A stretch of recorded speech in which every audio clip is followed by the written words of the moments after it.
राधे राधे दोस्तों, आइए भगवत गीता के दूसरे अध्याय का महात्म्य जानते हैं। दूसरे अध्याय को पढ़ने का जिन जिन लोगों ने पढ़ा उनको किस तरह फल मिला, आइए सुनते हैं।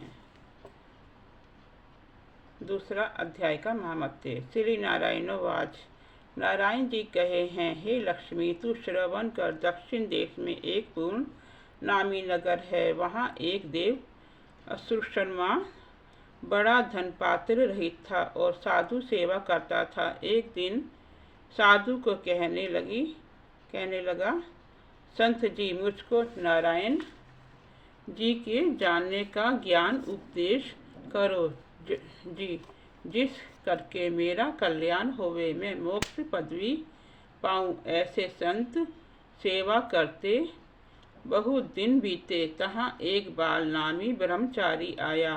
उसकी सेवा बहुत करी और विनती करी, हे संत जी, मुझे कृपा कर श्री नारायण जी के पावने का ज्ञान उपदेश करो, जिसकर मेरे जीवन का कल्याण होवे, मुक्ति होवे।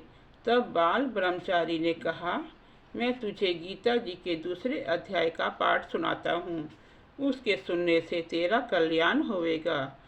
तब देव शर्मा जी ने कहा, श्री गीता जी के दूसरे अध्याय के सुनने से कोई आगे भी मुक्त हुआ है?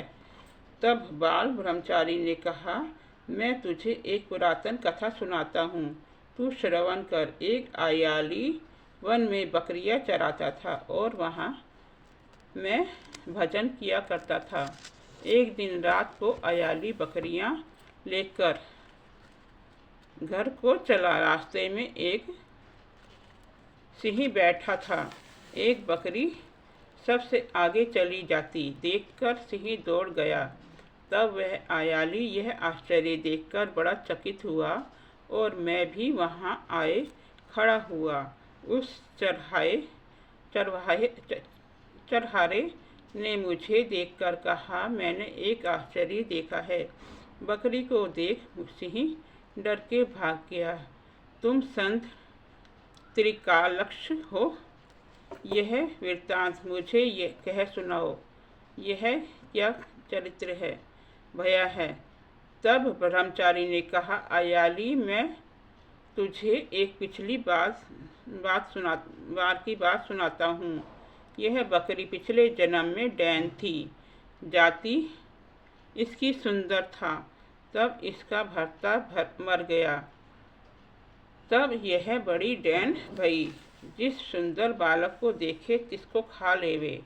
और यह सिंह पिछले जन्म फंदक था। वह पक्षी पकड़ने बाहर गया और डैन भी वन को गई थी। वहाँ डैन ने उस फंदक को खा लिया। अब वही फंदक सिंह भया और डैन यह बकरियां भई। सिंह को पिछले जन्म की खबर थी। इस बकरी को देखकर सिंह ने जाना कि अब भी मुझे खाने आई है। अब आयाली ने कहा, मैं पिछले जन्म में कौन था? तब ब्रह्मचारी ने कहा, तू पिछले जन्म चांडाल था।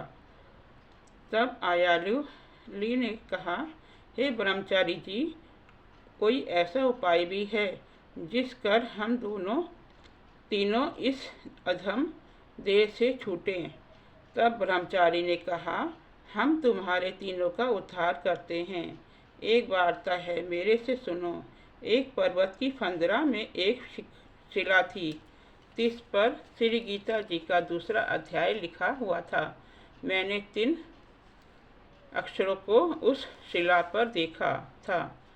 अब मैं तुम्हारे को मन वचन कर्म करके सुनाता हूँ, तुम श्रवण करो। तब ब्रह्मचारी ने गीता जी के अक्षर सुनाए।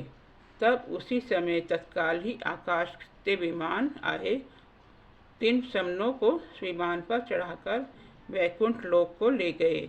अधम देह से छूटकर देही पाई और देव सुशर्मा भी गीता ज्ञान को सुनकर मुक्त हुआ। देही पाकर वैकुंठ को गया। तब श्री नारायण जी ने कहा, हे लक्ष्मी, जो मनुष्य श्री गीता जी के ज्ञान को पढ़े सुने, तिनको फल क्या वर्णन करिए। श्री गीता जी के श्रवण का या दर्शन करने से ही जीव मुक्ति को प्राप्त होता है, और पाठ का फल तो और भी अधिक है। बोलो भगवत गीता की जय। यह था भक्तों गीता के दूसरे अध्याय का महामत्य। जिन लोगों ने भी इस महामत्य को सुना, उनका कल्याण हुआ। राधे राधे दोस्तों।